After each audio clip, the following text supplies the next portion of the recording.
definitely. Yeah, welcome everyone who's just joining. I think we're straight up at 00. Again, trying not to confuse people with different time zones. Welcome everyone to the first session in the afternoon. I'd like to introduce Jersey Cosantino and Easton James Davis for their presentation for us this afternoon. So thank you for being here. Yeah, thank you.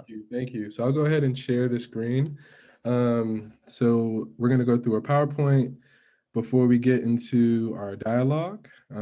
So I just ask that you all bear with us as we go over some of our scholarship and just ground today's workshop in our pedagogy and our approach to scholarship. All right, let's see if I can press the right button.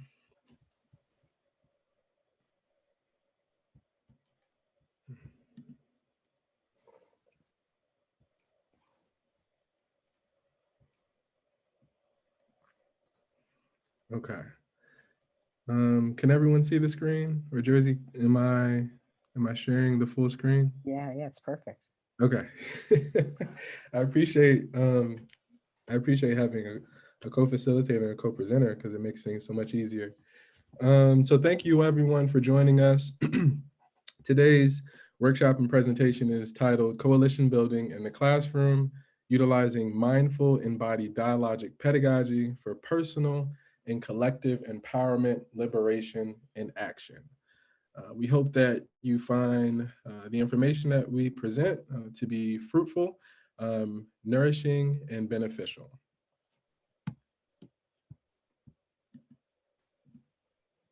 So we'll start off with introductions. So again, my name is Easton Davis. I use he, him, his pronouns. I'm a doctoral student in the Cultural Foundations of Education program in Central New York at Syracuse University. I like to provide a visual description. I'm seated in an office. I wear glasses. I'm a Black man. I have long hair. I also have a goatee. I'm wearing a tan cardigan with a teal, a green, forest green shirt underneath. Thanks so much, Easton. And I'm Jersey Cosantino. I use they, them, theirs pronouns. I'm a doctoral student as well in Cultural Foundations of Education at Syracuse University. And I have brown hair that's buzzed on the side and long on the top. My at-home COVID haircut that I gave myself. I am white with pale skin. I have some facial hair, a yellow background, and also a blue shirt with stripes and a white undershirt. Nice to meet you all today. Thank you, Jersey. All right. So we're putting this up early because we will move into breakout groups later on this afternoon, and you'll have a chance to introduce yourself. So if you could, and this doesn't have to be done right now, but we'll like for folks to be prepared to share their name, pronouns, and race or ethnic identity when we move into breakout groups. Okay. So today's overview will focus on really 4 sections. So we'll start with our acknowledgements to really root today's dialogue in a particular social and political climate and context. We'll talk a little bit about our approach to scholarship and how we envision dialogue in reference to coalition building and action. And then we'll use the time to go through some of what Jersey and I have experienced alongside of our students and how we approach critical pedagogy and critical mindfulness by asking you all to think through some dialogic questions. And we'll do that in breakout groups, and then we'll have time at the end for Q&A. And feel free to ask questions, use the chat function. Either one of us will check if one of us is not speaking and try our best to respond, but we'll also share this information out at the end if you'd like to have access to the presentation.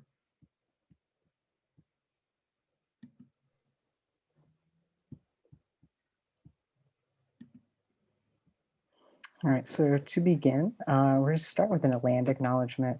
Both Easton and I are in Syracuse, which is Onondaga land, part of the Haudenosaunee Confederacy. And we acknowledge that the land that we are seated on is stolen land and that the land has a voice. We want to bring attention to how Native people's relationships with the land has been silenced and marginalized. And as we embark on this shared dialogic experience, we honor the connections Native and Indigenous people have to ancestral land, space, and place that is not only relational, but circular, like dialogue. This is our BLM solidarity statement. It reads, "We are in solidarity with the Black Lives Matter movement and the ongoing fight to end state-sanctioned violence and end white capitalist cis heteropatriarchal supremacy."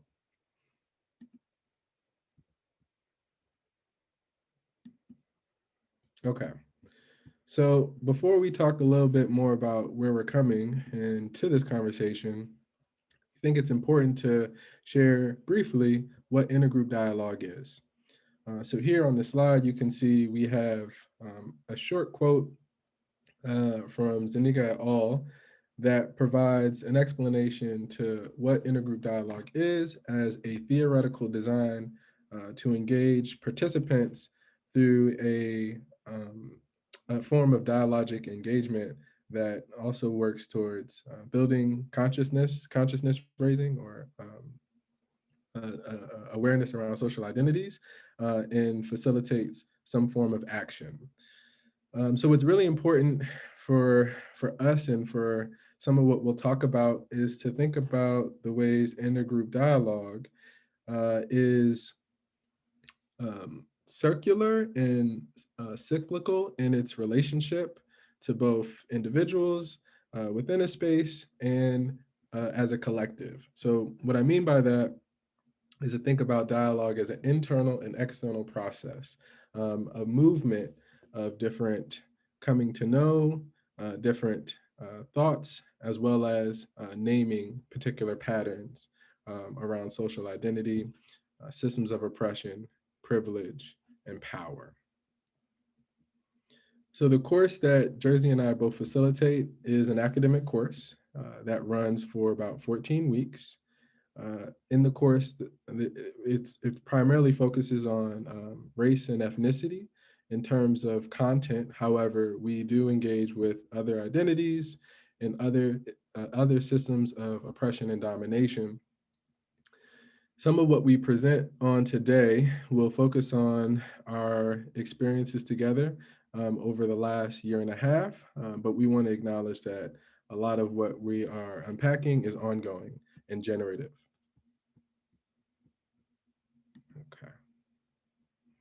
So I'll start with talking a little bit about my approach to dialogue and critical pedagogy.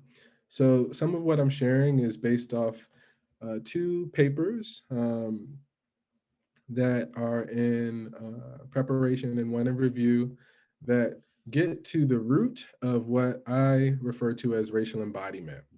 And that has a lot to do with me feeling like I can bring my full self to a classroom space and use my embodied knowing as a way to engage with students across difference and develop a authentic facilitation relationship in terms of Jersey and I's relationship. And I break some of this up into these three distinct categories: becoming a subject, embodied vulnerability, and embodied love. Both embodied vulnerability and embodied love focus more on a pedagogical approach to dialogue that is affirming and embodied, and becoming a subject has more to do with the naming of tension that can be felt within a space or experience because of structural manifestations or conditions that are tied to structural inequality. So I start with racial battle fatigue as a framework to think about how folks of color, in particular, Black faculty students and staff at predominantly and historically white institutions exist and express their full sense of self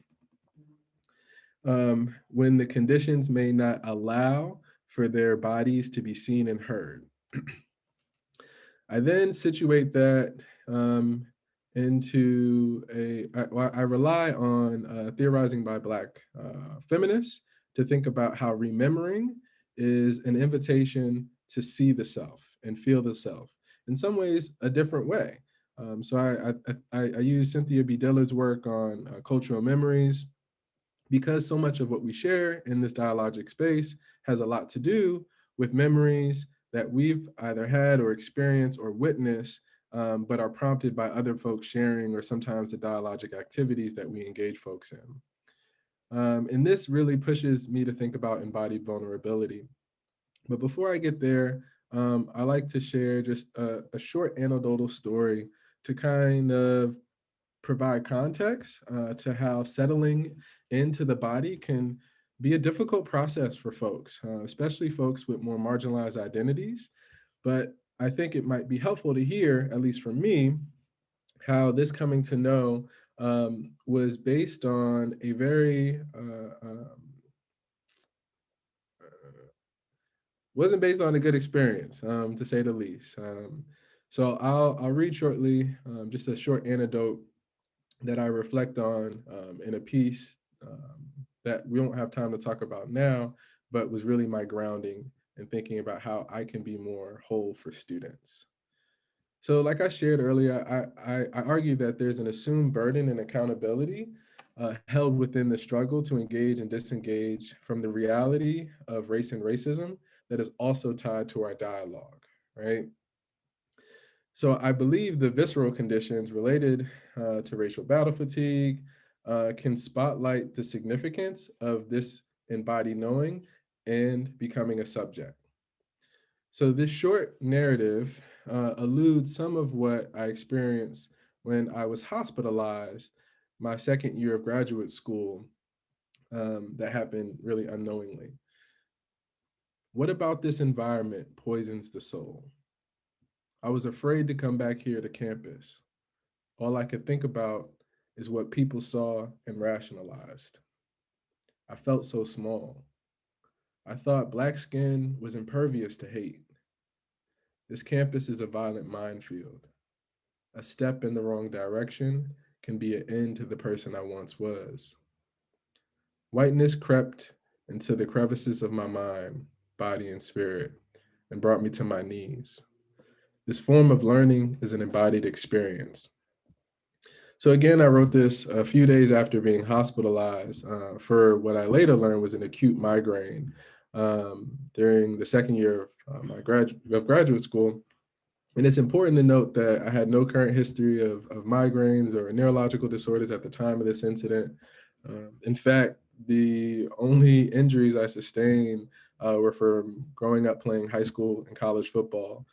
Um, and, and this happened at a time where I was experiencing some intense stress that I could not name, or didn't have the language to name this grappling. Okay, so I will, yep. I'll talk a little bit more later about embodied love, but I share that anecdotal story to think about how this story for me, when recalled in the space, when other students, perhaps students who've had similar experiences, or students who've experienced challenges with racial violence or witnessed racial violence, there is a collective memory and experience that happens in the space that allows me to consider how best do I want to support and affirm that student, right? And that's where embodied love for me is really an introspective analysis of who I am, and how listening to the hearts and minds of others is really a call for compassion, forgiveness, in pursuit of social justice and liberation.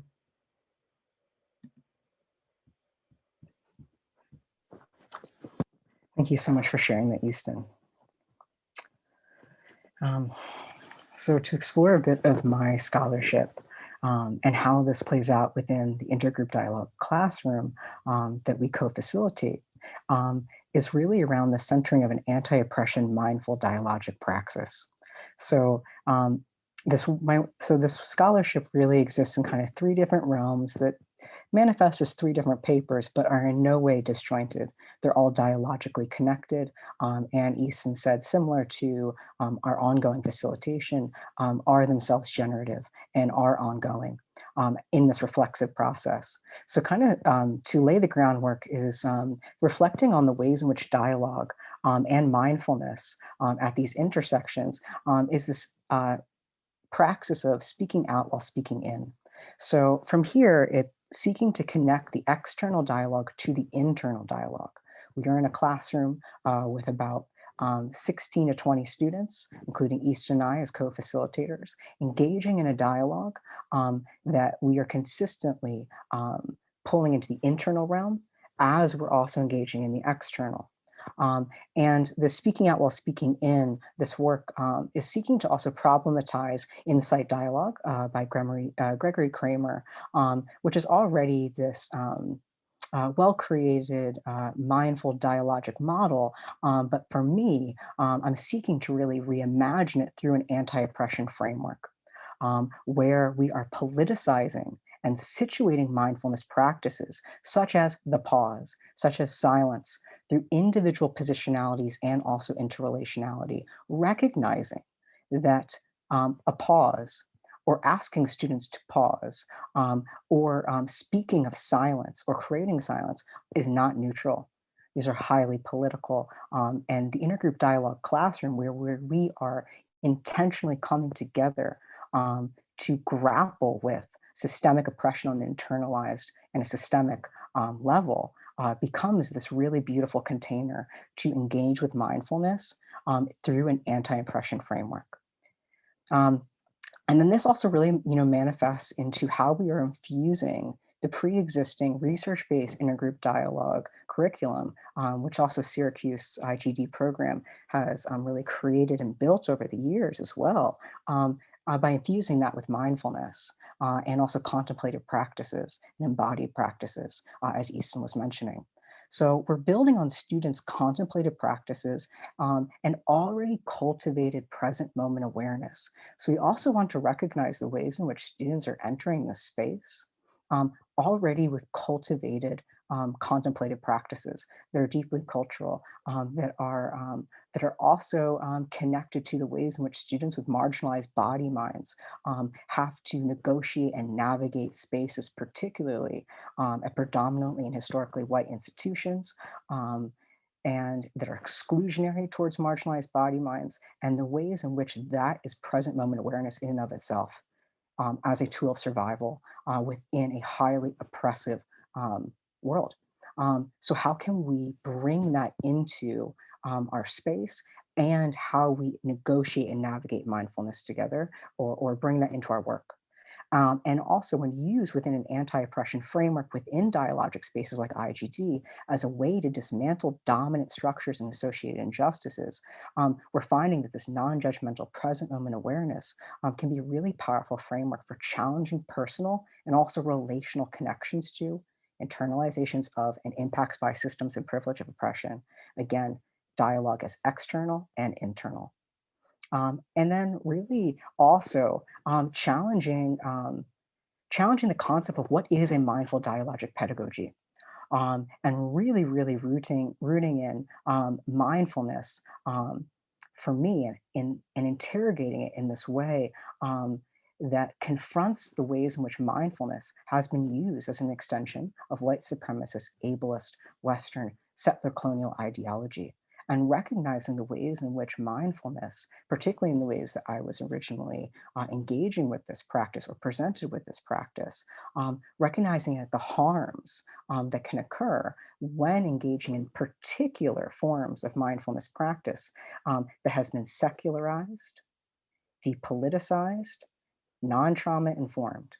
Um, and by bringing mindfulness into the intergroup dialogue classroom, we're engaging with this practice in a way in which we are always situating it within the interconnected landscape of systemic injustice and always engaging with these subsequent hauntings. So also using Gordon's work around sociological haunting as a framework for this, the seen, the unseen, the visible, the invisible, but the always embodied ramifications of and reverberations of systemic injustice. And how they enact themselves in dialogic spaces, and using dialogue as a conduit to engage. And really, for me, this last piece comes from a very personal space of just a few years ago when I was coming out as non-binary and then coming out as trans, and then also grappling with what would soon to be psychiatric diagnoses as well. Um, Alongside this, which now, as someone who is trans, I also identify as mad in a reclaimed way, in a politicized way, as a politicized identity.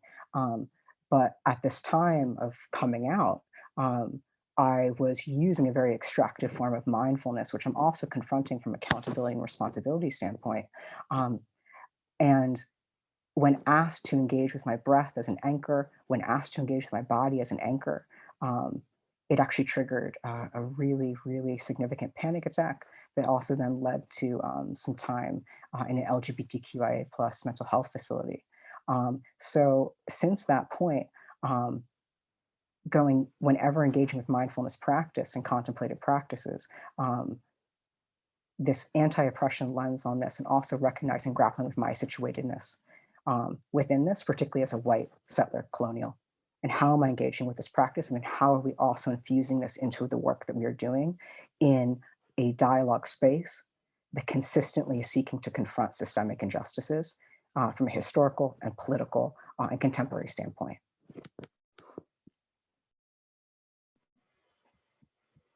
Thank you, Jersey. Okay. Whoops, did I press the wrong button? Okay, so I'll try my best to articulate some overlap here between what Jersey and I just presented.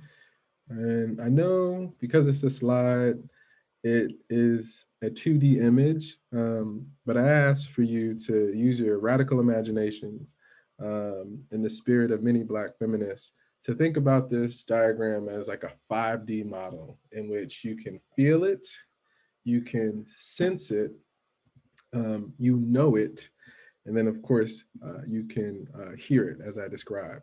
So this slide represents, again, an overlap and an intersection in how Jersey and I both approach a mindful dialogic embodied praxis through an embodied knowing that has a lot to do with emotionality, and a dialogic process that centers the internal and external relationship of dialogue that can illuminate, in this case, more effective and affirming ways to support students.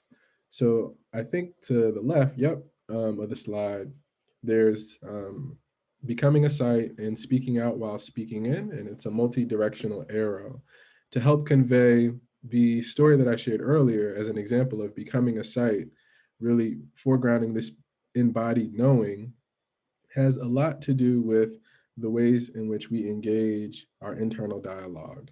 And in some cases may elicit various filters or barriers that have either helped us mediate what our embodied knowledge and embodied knowings have told us about particular spaces or places, that I'm thinking specifically for racially minoritized folks have been out of a way of survival, but also how this can teach us how to be more relational.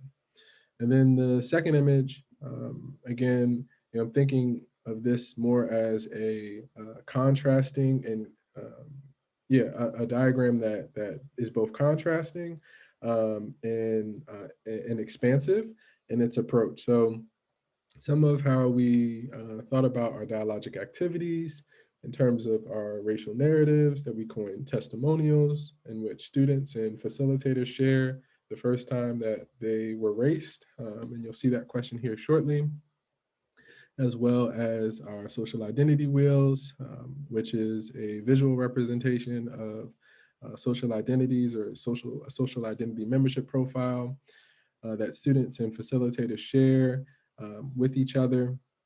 How the approach to some of these activities within dialogue and intergroup dialogue specifically, through a mindful approach, challenge us to consider whose bodies are experiencing particular traumas, how that might show up in particular moments, where a pause or an invite to a pause may be appropriate or not, and then thinking more in line with forgiveness and love and compassion, how our pursuit to these very specific actions as we think about social change, whether it be on campus or that may spur from dialogue, can still be our aim, but as long as we root that in a practice of love. Um, so it's not to diminish or lower the expectations by any stretch, but it's to speak to our pursuit of what we believe to be possible when love is centered. Okay.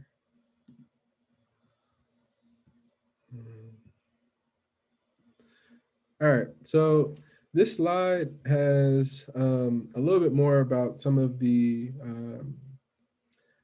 strategies, the intergroup dialogue team. And when I reference team, the team consists of both Jersey and I as co-facilitators, as well as a faculty advisor director who is who's the founding director of the Intergroup Dialogue program at Syracuse University, as well as a curriculum coach or intergroup dialogue coach who's also been a part of the team for more than 10 years, and a program coordinator and undergraduate program assistant. So it's all of us that come together to provide resources and support for students in the academic space, if you will.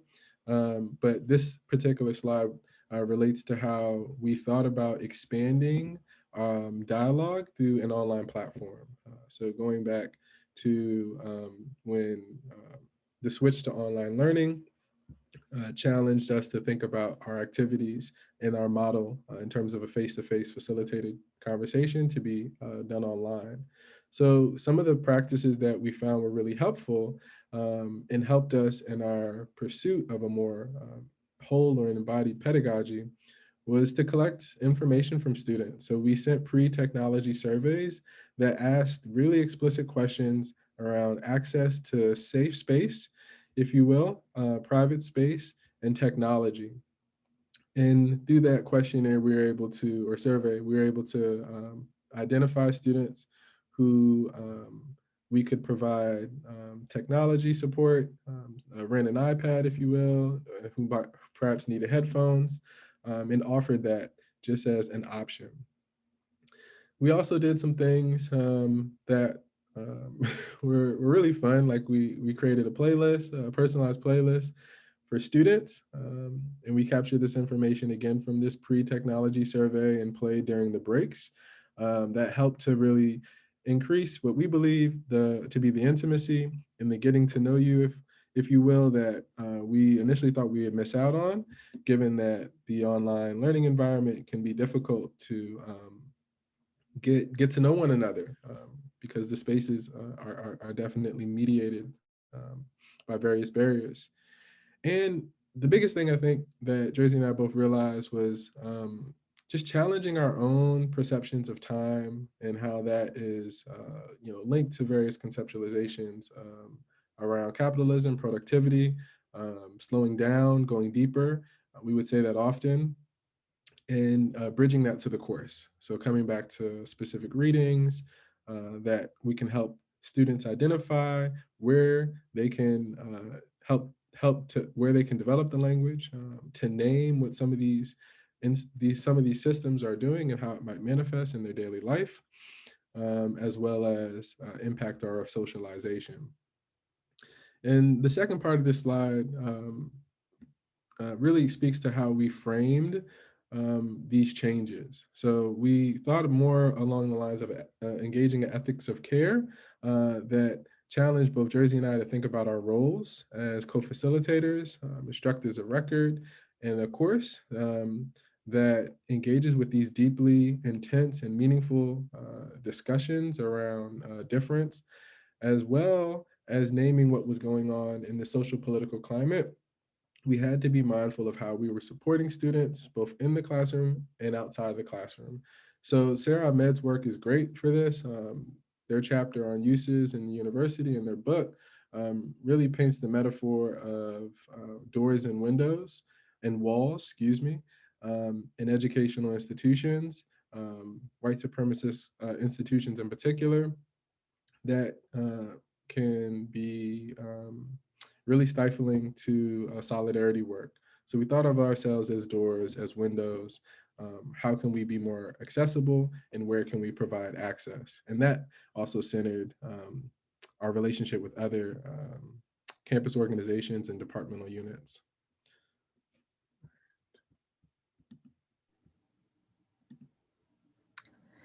And here you see just one example of some of the activities that we do in the intergroup dialogue classroom.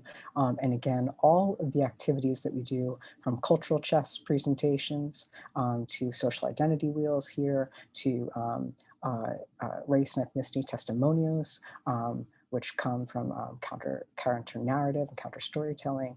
All of these pieces are ones that Easton and I both engage with as well, because intergroup dialogue is a co-created dialogic environment, and we are facilitators who are actively part of the co-creation with our students.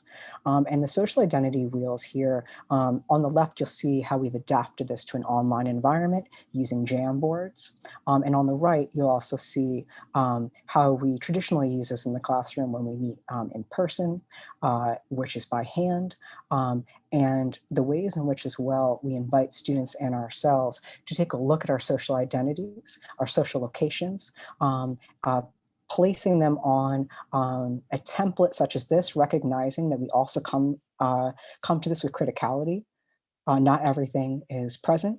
There are things that are missing about ourselves, and also recognizing that none of these pieces are truly separate.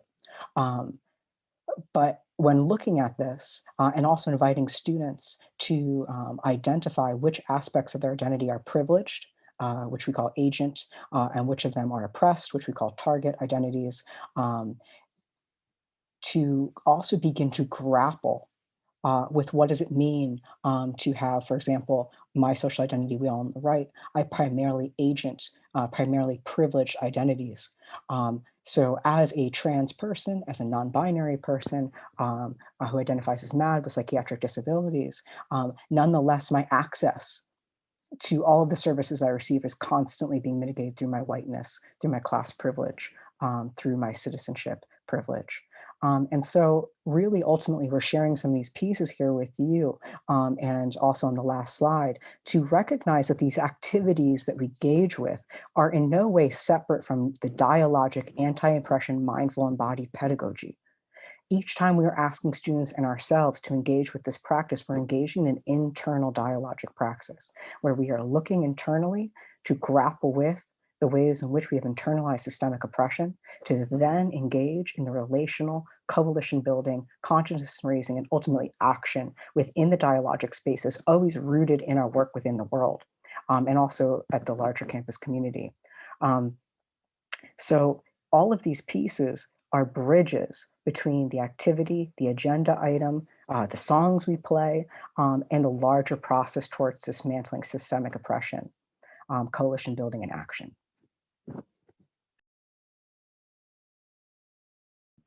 Thank you for that, Jersey. Okay.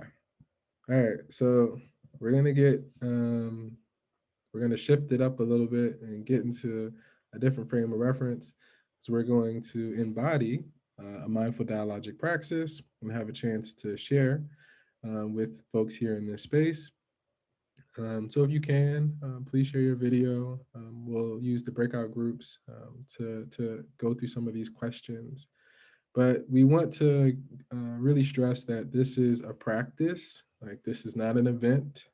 This is a practice. So it's something that happens over time, that we engage with. And our approach to dialogue is ongoing. It extends beyond this very moment.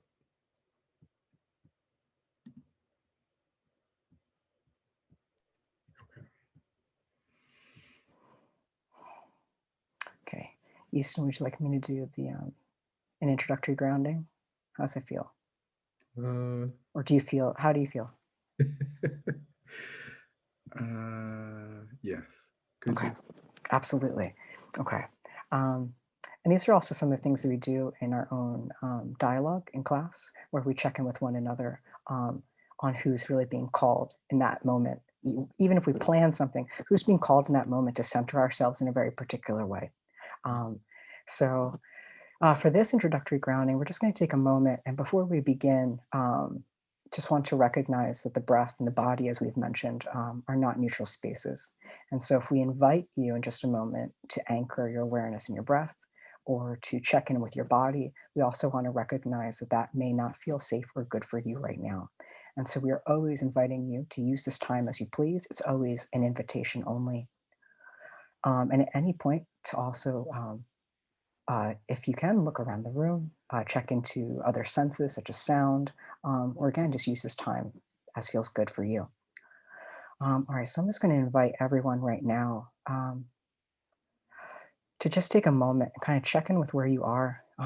If you're seated, if you're lying, if you're standing, just kind of allow yourself to move into a position that feels um, as comfortable and as it feels for you right now in this moment.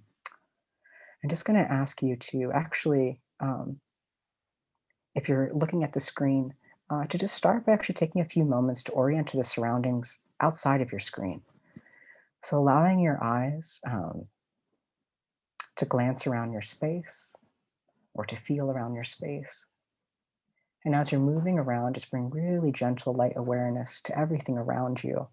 If you're starting to notice any tension in the neck or shoulders or any other parts of the body, just to allow yourself to roll that out, if it's in your shoulders, if it's in your neck, and to gently stretch and allow any tension that you have um, to just be invited into a place of ease. And now I'm just going to invite you, again, only if it feels good right now in this moment, to go ahead and gently close your eyes. And just to take a few gentle breaths of inhales and exhales, allowing all that we've just shared right now to kind of settle in and inviting in any places of knowing, inviting in any moments of resonance, and also inviting in, as members in this co-created space have also so generously placed in the chat, of not knowing or not yet knowing, or questions, concerns, and just inviting that all into your awareness. And sending that as much love and compassion as possible. And breathing in and breathing out any tensions you may have. And allowing yourself and inviting yourself to hold all this and carry this with you into our dialogic process that we're going to engage with right now. All right. Inviting you to go ahead, if your eyes were closed, to open them again and just gently bring those back to the screen.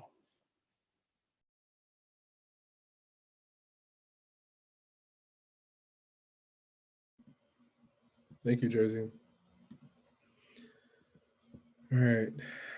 So this is something that we do in class before we engage with particular points of dialogue and thinking about intergroup dialogue as a framework that has four distinct stages or foci. Community agreements is the stage, or community agreements and aspirations happens quite early, as you all can imagine, to really set the tone and hold folks accountable as we engage with sharing through dialogue. So we're asking folks today to hold these six community agreements, desires, and aspirations as you share with people, some of whom you might have not shared aspects of yourself in this type of way before. And after we have that sharing, we're also going to move to a debrief. So we ask that we hold these community agreements in the debrief as well. So the first reads, expect, and accept discomfort and joy. and really bolding the joy as something that we think is equally as important, and just rooting the practice of love again in this particular moment.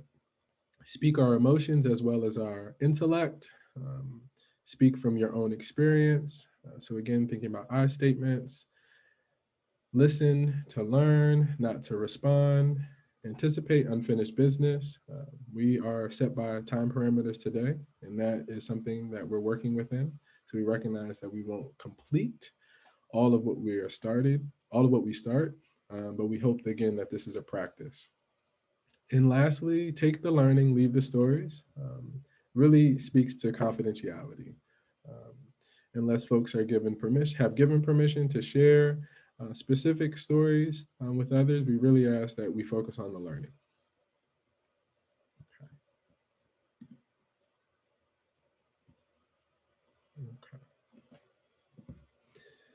So I am going to move folks into breakout groups, just making sure I'm pressing the right buttons.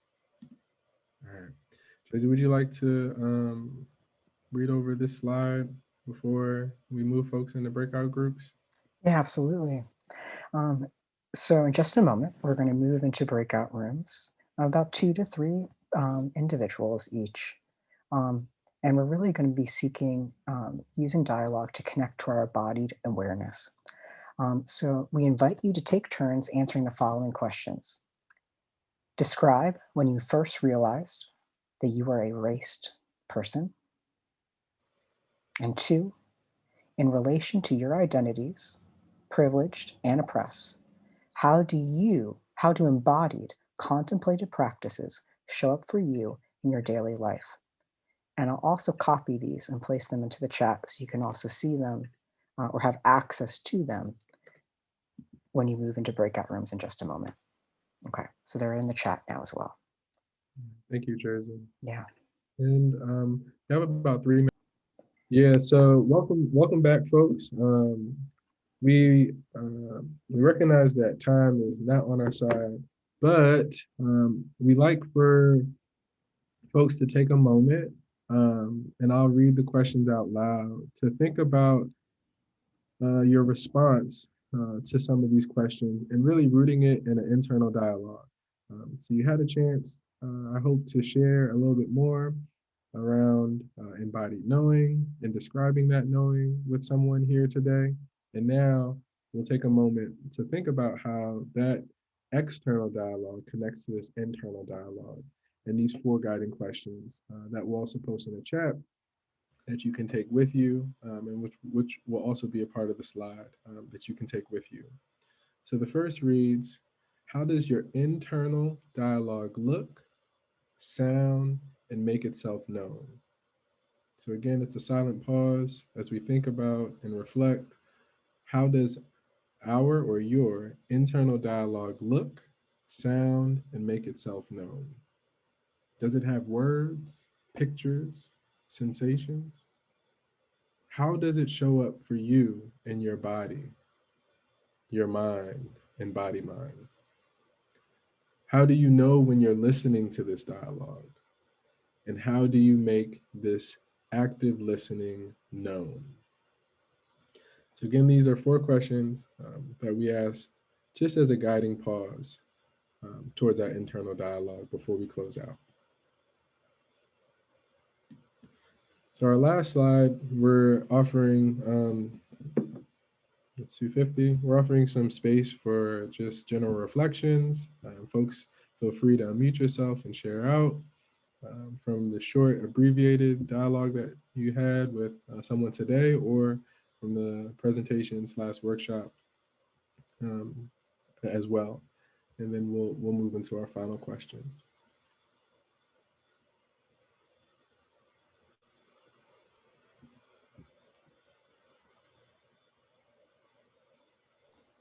I guess I might speak for a lot of people that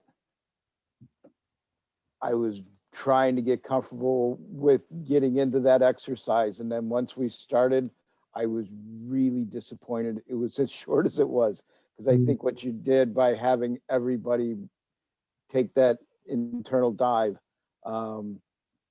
is some of the work we all need to do. And it was a experience that I wish I had more time with. So thank you so much for scratching that surface, because I think it was a great way to do that in a very difficult format. I mean, if this was in person like years before like this, we would all be late to the next thing we're going to. Thank you for that. Thank you very much for sharing. Thank you. Others. I'd like to share that speaking out, speaking in is a new thought for me. And, I've conducted activities like this in the disability awareness field, but I never thought about having people pay attention not only to the speaking out, but the speaking in. And that's very powerful. So you've opened up all kinds of doors for me and other people. Thank you for that. Thank you so much for your comments, Amy. And I think that and there's such an invitation there that's also so complex, but to allow, I think particularly from a disability framework of what does it mean to actually connect with self and listen to it in the ways that may be calling us to in all of its manifestations. It's challenging in the inventory. Hi, I'm Barnaby. I totally love this work. Can't see enough of it. Can't wait to see more of it. It is the next space that needs to be inhabited, I feel, by people like you, Easton, and Jersey, and others like Angel, Kyoto, and Rhonda, who, I get to speak to. For me, it goes directly to what C. Wright Mills was talking about in the 30s when he said the sign of a healthy democracy is when people can gather in public spaces to identify and sit with their own private struggles and translate those private struggles into common issues that they articulate as public issues that require collective, meaningful, compassionate action for the highest good of that, and that's the sign of a healthy democracy. So I am just blown away, and it this sounds very white and selfish of me, but it dovetails perfectly with what we're going to be talking about in my session, which is, this is the work, I feel, but the work behind the work is deciding to commit yourself to this process. And I love how you laid this out. Thank you so much. And can we get a hold of this presentation if we make sure we give you credit for it at every step of the way? Oh, yes, absolutely. I think we have it shared, and also, I think we've shared it with the in COSEM in the presentation slides, but also please feel free to email us directly if there's anything that you find that you would like more information about. Oh, man. Thank you. Thank you so much. There was so much packed into this short amount of time. I'm really grateful to have been part of it. Thank you. I want to thank you, Jersey and Easton. Again, there's been a lot of gratitude expressed today here, and yeah, thanks for bringing this to our presence, and look forward to hearing from more of both of you. You guys are just beginning. That's awesome. Thank you. Yeah, this needs to be a book. I appreciate that. Appreciate that. We got to get the classwork and schoolwork. We'll talk Tracy into publishing it. Tracy will publish it. That's a good segue to Jersey co-authored a chapter in our book. So check it out there as well. Thank you. Thank you, Easton. Thank you, Jersey. Thanks, everybody. Let's pop off and we'll get to our next session on time. And there's a link on page 1 of the conference where you can go to all of the presentations and resources from all the presenters. Wow. Tracy, you're rocking it. You will. Stay Thank you safe. so much. Nice to see you, Tracy. Thanks, you guys. It was awesome.